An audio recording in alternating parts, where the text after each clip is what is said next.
praise your holy name, God. God, we just thank you for loving us.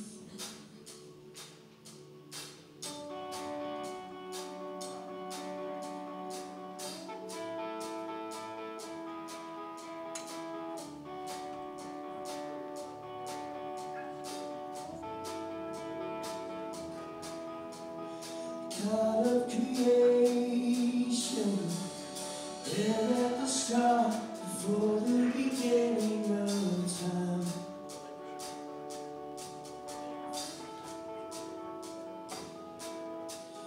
No point of reference, spoke to the dark, fleshed out the wonder of light.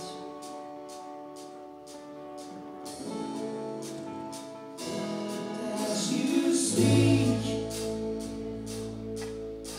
100 billion galaxies are born in the vapor of your breath. The planets form. If the stars were made to worship, so will I. I can see your heart and everything you made. Every burning star, a single fire of grace. If creation sings your praises, so will I.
honor you and we worship you. God, we thank you for loving us. God, we are so undeserving. God, we just ask that you would just be in this service. You know the hearts of those that are here, God. You know their needs. We just ask that you would always lead us and guide us, and we would always be a light for you in this community, God. Just show us the path that we should always go. God, we thank you and we love you and we praise you this morning. And all that we do. God, we thank you and we praise you. Amen. You may be seated.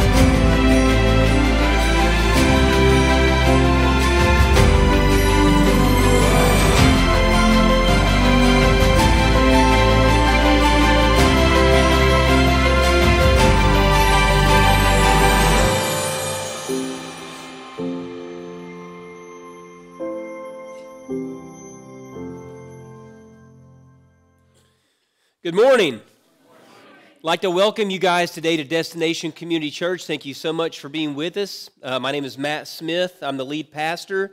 If you haven't been with us before, this is our 11 a.m. service.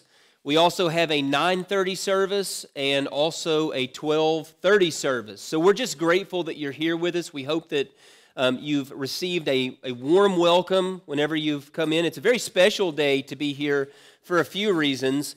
And one is that the season of Advent begins today. And what this is a time of year that marks the excitement over the arrival of Jesus into the world.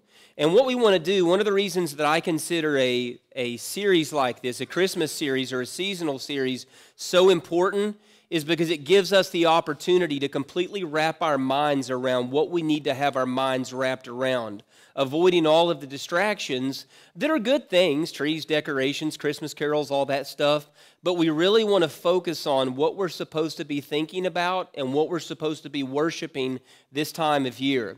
Another reminder that I want to give you guys, I know that some of you received emails as well as some letters that you're going to get this week in the mail. Our Christmas offering is going to take place on December the 16th. That's going to be mentioned today in announcements. You've seen a little bit of it on social media. But this is a very intentional time that we go beyond our tithing to give. And it's always for an amazing, very important cause. 20% of the offering this year is going to go towards Soul Food Ministries. You guys know how involved, most of you do, how involved we are with Soul Food. It takes care of under-resourced kids in the Johnson County and Floyd County school system. So we just want to ask you guys to be prayerful about this offering that's going to take place in 2 weeks. So we're doing this series, Arrival. We're beginning this series today so that we can maintain this focus that we want to make sure that we're having during this time of year. But to take that even a step further, for those of you that are interested in a daily Advent reading that has to do with this series and it's just got some incredible scripture, it actually started today. You have on your outline a place where you can contact Karen Hall on Facebook, or you can probably even go to that page and ask, to be invited into the group. But what it's going to do is it's going to give our church family an opportunity to follow along with readings every single day so that we can keep our minds and keep our perspective exactly where it needs to be. So this is something collectively that we're doing as a church.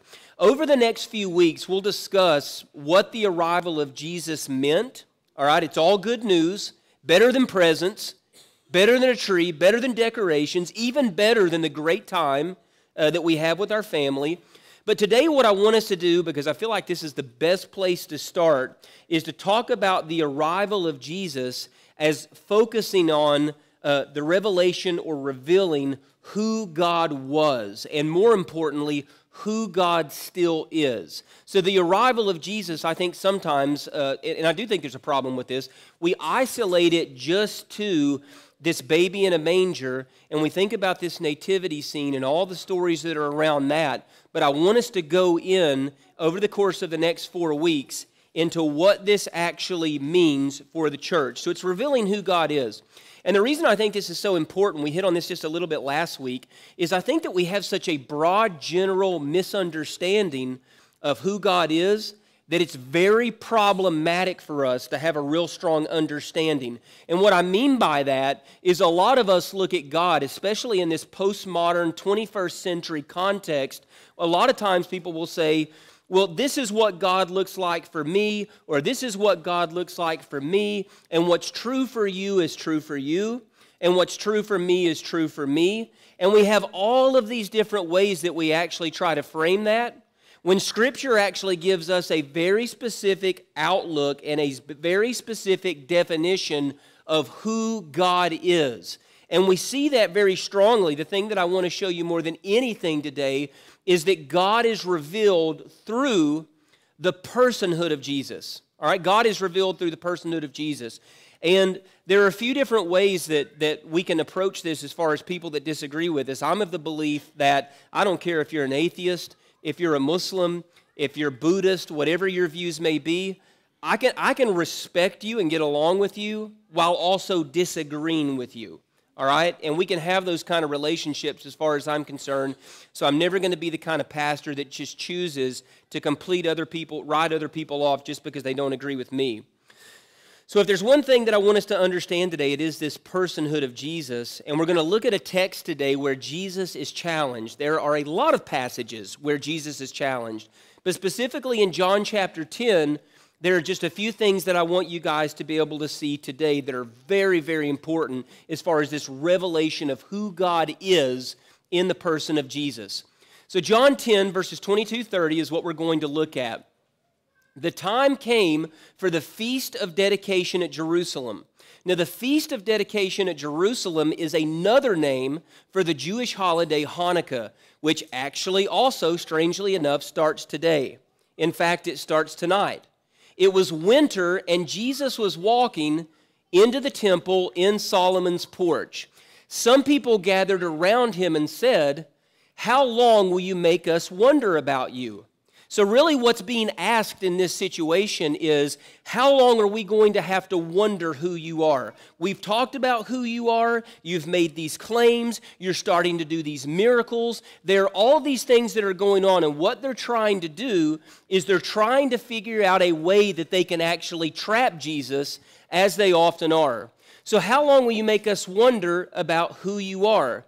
If you are the Christ or the Christos, which means the Messiah or the Anointed One, tell us plainly. Like, tell us plainly so we can make the decision, okay, you're okay with us because you're going to deny this, or we need to take action and do something about you if you're going to continue to make this claim. So this is what Jesus says. I told you already, but you did not believe.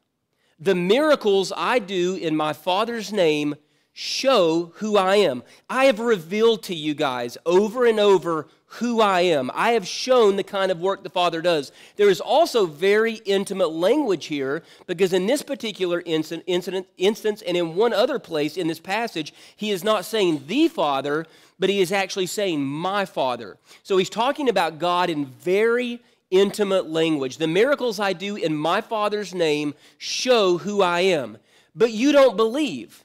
And the reason that you don't believe is because you are not my sheep. So what he is doing, that Jesus often does, because he knows in the first century people are storytellers and they can understand in this agricultural society where Jesus is coming from with shepherding, he gives them an example that he knows that they can follow and understand. You don't believe in me because you are not my sheep. My sheep listen to my voice. I know them and they follow me. I give them eternal life and they will never die, and no one can steal them out of my hand. My Father, again, intimate language, my Father gave me my sheep, gave my sheep to me. He is greater than all, and no person can steal my sheep out of my Father's hand. And this is where they freak out right here, because this is the big moment that is very difficult for them. Blasphemy to them, he says, the Father and I are one. All right, so this is the boldest claim that Jesus could possibly make. So a few things that I want you to understand today about the arrival of Jesus. As we start to wrap our minds around the importance of this season and what it means, there are a few things that we need to understand. And the first is this: Jesus arrives to answer life's most important question. The year at this time is probably 2930 or 31 AD, but this question is still as important in 2018. And the question that Jesus is actually answering, or the question that he's proposed, who is God? Who is God? This is the question that he's ultimately being asked. And again, he does not have an answer that the people want to hear. He does not have an answer that is going to make people very comfortable. Because this is what he says as we go back to this passage. The Father and I are, in fact, one. Now, this verse is typically misinterpreted. All right? It's misinterpreted by churches every single Sunday around the world. The Greek word for one is not saying me and God are one person. Now, we do believe that as Christians. From a substance point of view, we do believe that Jesus and God are one person. But that is actually not what he's saying here. What he is actually saying is that God and I are unified as one. We are unified as one. So specifically what Jesus is saying is my Father and I are very much alike. That's what he's saying. Whenever I go into Tennessee, where I'm from, and my dad was up here yesterday for my youngest daughter's birthday, but still whenever I go to Tennessee because of looks and mannerisms and things like that, in my late 30s, I'll go into a restaurant, I go into a business, wherever it might be. Hey, Brian, how are you doing? And it's like I've not even lived in Tennessee for 10 years now, but people still see that because of the commonality that my dad and I have. So what Jesus is saying is that if you want to understand what God is like, let's have a conversation. If you want to understand what God is like, take the time out of your day, let's sit down, let's talk about some of the things of God, or even better yet, why don't you watch some of the things that I've been doing? Why don't you pay attention to the way that I've treated other people? Why don't you pay attention from the time that I wake up until the time that I go to sleep, and this intentional message I have, these disciples that I am leading, why don't you pay attention to the way that I am living life? So again, a lot of people will take this passage and they'll say they are one when we're talking about one substance. Again, that is something that we believe, but that is not specifically what Jesus is saying in this particular passage. So watch the things that I do. Watch the way that I live.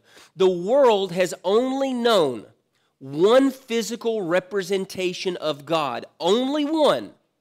And this comes to us through the personhood of Jesus. Going earlier in John, in fact, in the very beginning of John, he says, the Word became flesh. It was with God, and it was God. There was a physical manifestation that people were able to understand, and not just understand in some kind of metaphysical way, that they were able to reach out and touch. Flesh, bone, and blood, Jesus is with us, and we have a representation of what God looks like on this earth.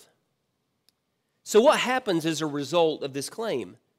As a result of Jesus saying, I and the Father are one.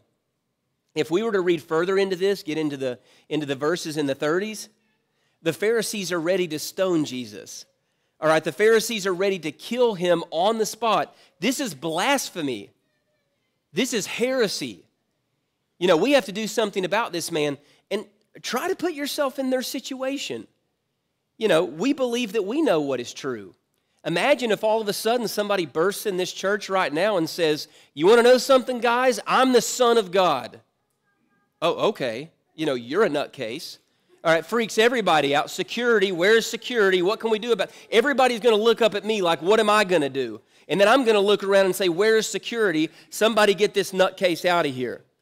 And this is the exact context that they understand in this world. This is completely new to them.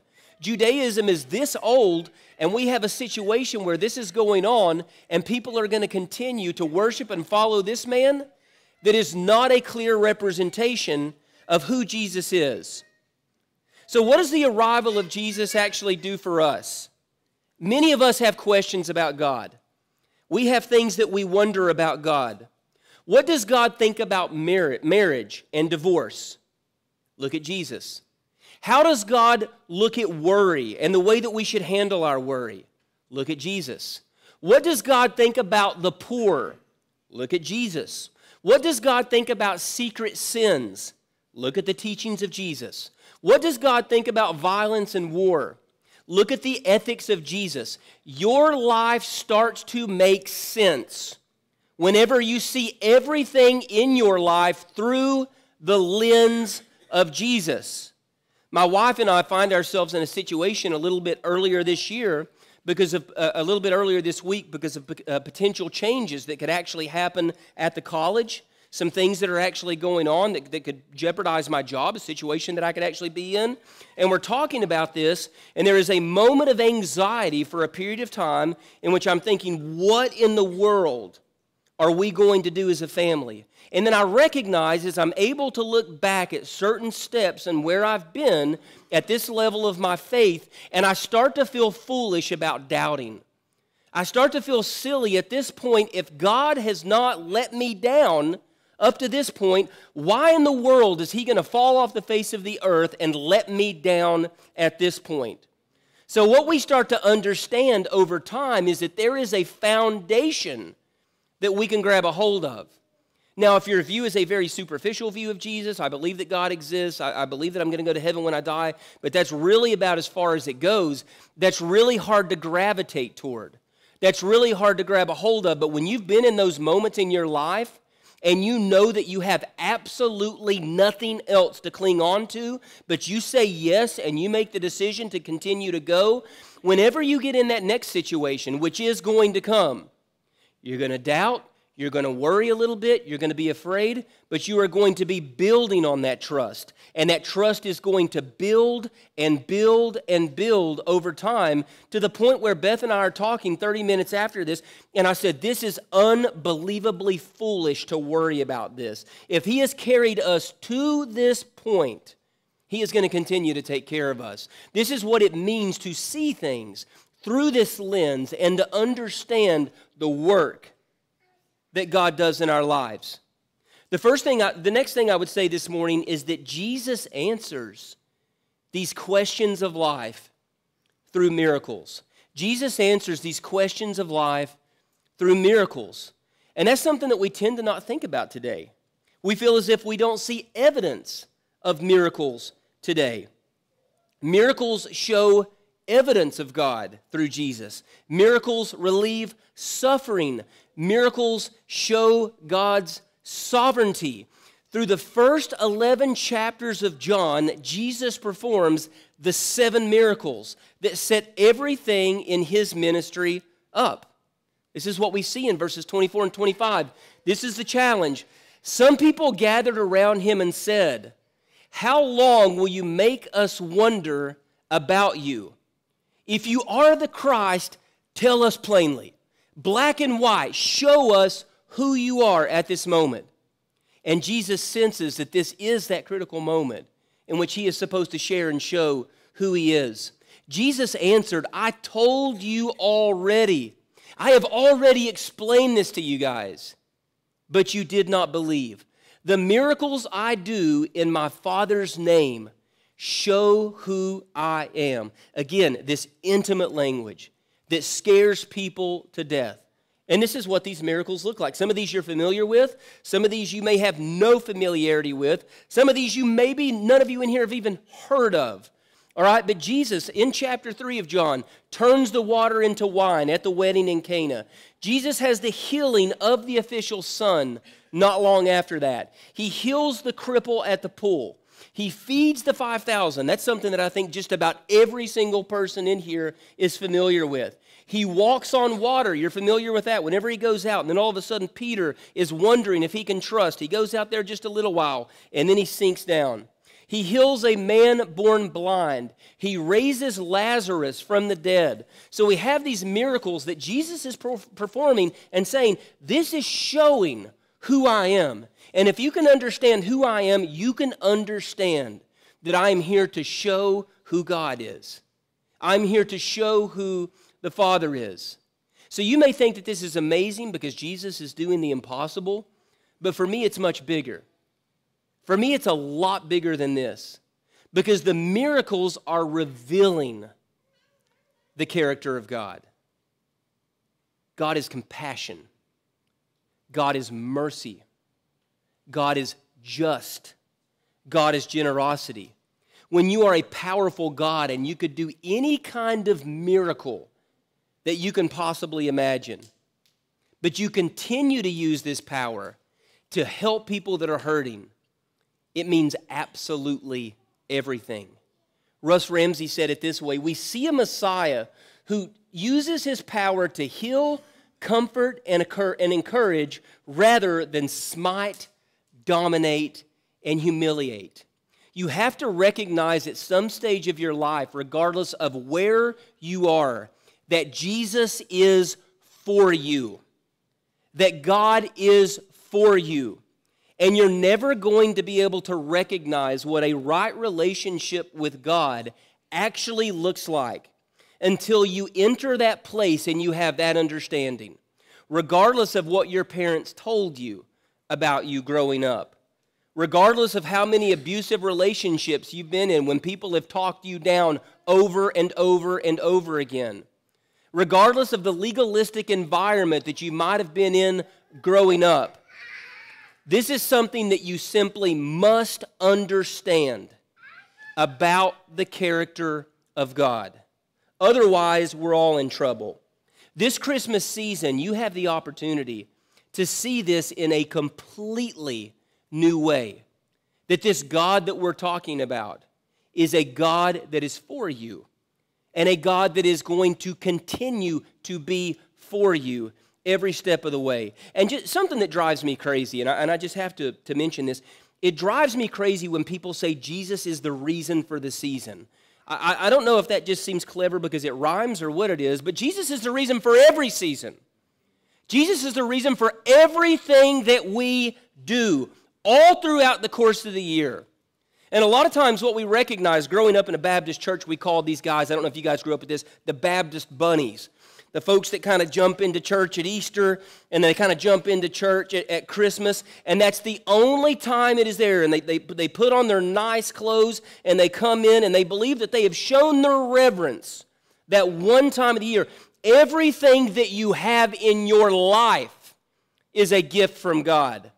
Everything. And when we talk about miracles, we believe for 3 years that doctors told us that we could not get pregnant and had a baby. The paychecks that come into your checking account, the home that you live in, the calling that God places on your life. There is no certain periods of time that are more special than others in the life of a believer. All year, 24/7, we are to worship, we are to praise, and to believe that it's some kind of Sunday thing that we just come into one day a week is completely false. Is completely false, but we live as if these miracles never actually occurred. The last thing, and probably the most important thing that I want you to see, is that this message continues throughout time. Jesus furthers this truth through followers. Jesus doesn't just talk about this truth, but he creates eyewitnesses that still exist today that are called to carry out this message over and over and over again. And you see, I believe we have such a misconception of what this actually means. 27 and 28 say this: "My sheep listen to my voice. I know them." And because of the intimacy that we actually have, intimacy you can't build just on a Sunday morning. Intimacy that you can't build just because you happen to have 2 or 3 people that you work with that happen to be Christians. Intimacy that you can't build if you're not in the Word every single day, if you're not living a life of obedience. He is saying, "My sheep listen to my voice, and I know them, and they follow me." I give them eternal life, and they will never die, and no one can steal them out of my hand. You see, the birth of Jesus brings a message, and it sends this authority into other people to carry throughout the course of their life. So let's talk for just a minute about the origins of Christianity and what Christianity actually looks like, because I can promise you a way that it didn't start. It didn't start in a way in which we build a building that looks like this, or maybe looks like another church across town, and people say, okay, we have a place on Sundays that we are going to start worshiping. When you understand the origins of Jesus, what you have to understand are the beginnings where Jesus is within Judaism. During the time of Jesus, there was a tremendous emphasis on what it meant to be an apprentice or to learn under someone. So if you're a little boy or you're a little girl in the first century, you are learning under another religious teacher. The same way that if you're a blacksmith or you work in leather or whatever it might be, you are working in an apprenticeship under someone else. And whenever you have a situation like that, what Jesus does is he follows this into his own public ministry and the way that he actually ministers to other people. So he has, you hear me use the expression apprentice of Jesus often, he has these understudies. And that is what every single person in here is called to be. A disciple, an understudy of Christ, or a follower of Christ. That is the calling that we have on our lives. So Jesus, in this society, what you have is a teacher or a rabbi that has someone underneath them that is learning. And this is the exact same thing that Jesus does. It's not, you need to go to church. You need to become a better person. You need to start doing this through the week. No, it's you have to, from a principled perspective, understand what it means to pick up my ethics, what it means to live the way that I did, what it means to love people the way that I did, what it means to treat people the way that I did, and everything that follows. We often say here, we are not becoming better people, but day by day and step by step, we are understanding what it means to follow Jesus. Otherwise, we're choosing complete disobedience, and we're stepping away from that calling that we have on our lives. And with all due respect, and please understand that I mean this with all due respect, if our faith is deeply lacking, if our only thoughts this time of year is about a baby in a manger, if the only thing that we're thinking about are the wise men or the gifts that are brought or the people that are present and the animals and the nativity scene and all of that, and we're not understanding this full picture and this full story that we are called to live into every single day of our lives, we are missing the greatest part. You see, the Pharisees, they want to know who Jesus is. But the reality is that they're not ready for the answer. And there are a lot of us in here, when we've been in difficult moments in our lives where we felt like we wanted to know who Jesus was. But the truth is that we were not ready for the answer. There are some of you in here today, and God may be dealing with you, and you're just not quite ready for the answer. That this is not just a baby in a manger. This is not someone just for some obscure reasons is having people follow him around from town to town for no reason whatsoever.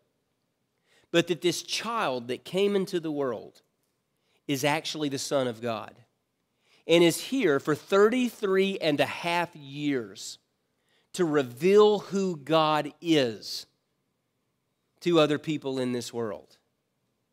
You see, that is the ministry of Jesus. That is the mission of Jesus. This is where Jesus is coming from as he is doing this. And during this time of year, again, we often try to maintain our perspective. And it's one of the reasons that a series like this is so important. We try to maintain our perspective when we talk about Jesus being the reason for the season. But it goes back to the old expression that he's either Lord of all or he's not Lord at all. And that's something that I want you guys to focus on. Listen, presents are wonderful. the trees, the decorations, every single bit of it. I am ready for it every single year. And you want to know something? When you have kids, like you go through a period where it's just okay. It's not what it was when you were a kid. But then when you have kids, it's like it's wonderful again. But we can get caught up in that. Not just in what we have to buy for other people and making sure that we're doing everything that we're supposed to do and we're not going to upset this family member because we didn't spend enough time at their house, or we're going to have, when we go over. You know, something else that I've been considering is that, and I made a point to be very careful about this going in for Thanksgiving, is that I don't know if this is the case with you guys. Maybe it is. I'm sure it is for some of you. But have you noticed how whenever we're supposed to come together with family during this time of year, that it really just turns into drama? That like on the car ride to their house or on the car ride from the house, we're just talking about them. You know what I'm talking about? Can you believe she's doing this? They don't know how to raise their kid. I don't know what she's doing. You think he'll be on drugs this year? Well, it's him. He's going to be on drugs. You know, the whole thing. It's like everybody is thrown into that, and we are showing the worst possible example of what we could be. And then when we talk about Christmas and the focus that we're supposed to have and where our minds are supposed to be, we are so far off so often. So I ask you guys, as you consider this, not just around Christmas, but what would your life actually look like if you chose to follow Jesus? What would your life actually look like if you turned everything over to Him and you made the decision to give Him everything? What would that look like in your life? You see, Jesus said this. This is a really convicting part of this passage, but not if you're not looking at the Greek, not if you're not looking deeper. He says, you don't believe because you're not my sheep. So this word believe is really, really important to us as Christians. We talk about what we believe all the time. Greek word for believe is the word pisteuo, is how it's actually pronounced. And what this actually means is to confide in, to trust in, not simply to give some kind of intellectual consent. So I'll give you an example, and this is the best possible example that I could give you, okay? I believe that Abraham Lincoln existed, and my guess is that the majority of you in here do. There's a conspiracy nut in every crowd, so maybe there's someone in here that would argue that. Abraham Lincoln was the 16th president of the United States. We have evidence of that. Like I said, I think just about everybody in here believes that. So what we do is we take God and we look at God kind of in the same way. And some of you in here have said, okay, I believe in God. I've trusted in God. I'm going to heaven when I die. So you've given that cognitive or intellectual consent that you believe in God. But I mean, it doesn't change the way you spend your money. It doesn't change the way you raise your kids. It doesn't change the way that you do life or anything like that. But you're willing to say, yes, I believe in God. Yes, I believe that I'm saved. Yes, I believe all these wonderful things. All right, but it's not life-changing. So what the New Testament is actually talking about, whenever it talks about belief and whenever it talks about faith, my wife and I in 2014, we made the decision to buy our first home. And whenever we bought our home, it wasn't as simple as, okay, we're going to buy this home. It required a tremendous amount of thought, a tremendous amount of preparation, and we made the decision, if we stay in this house, that for the next 30 years, we are going to be making a commitment to pay for this house. We want to raise our family in that house. We want to take care on a daily basis of this house. We're invested. We understand the decision that we made whenever we signed those papers. If something tears up, I've got to fix it. Let me rephrase that. If something tears up, I've got to call someone to fix it. All right? That is what it means whenever you really, really take ownership over something. So do you see the difference there? A lot of people who talk about Christianity, they're talking about it from a perspective that doesn't even biblically exist. Sure, I believe that God died. I believe that we need to give God honor. I believe that we need to slip into church on occasion. I believe maybe we need to give a little bit. But it's not like transforming my life. It's not like taking over this big area of my life in which I'm investing in it. And God calls for the latter. So what I'm asking you guys to do is not simply to remember the reason for the season, but to take every single bit of this in and to have a really strong, full understanding of what this actually means. So we don't have to wonder or add to what God is. The only thing that we need to do is reflect on that baby in that manger and then the life that he is going to live after that that radically transforms everything that we've ever known. With all heads bowed this morning, you may be in here this morning and you would be willing to say, I don't have this perspective. This is not the way that I am seeing things. I'm even trying to recognize that Jesus needs to be honored, this time of year. But as far as completely taking over my life and all the holiday distractions, the food, the music, the movies, everything that goes on with it,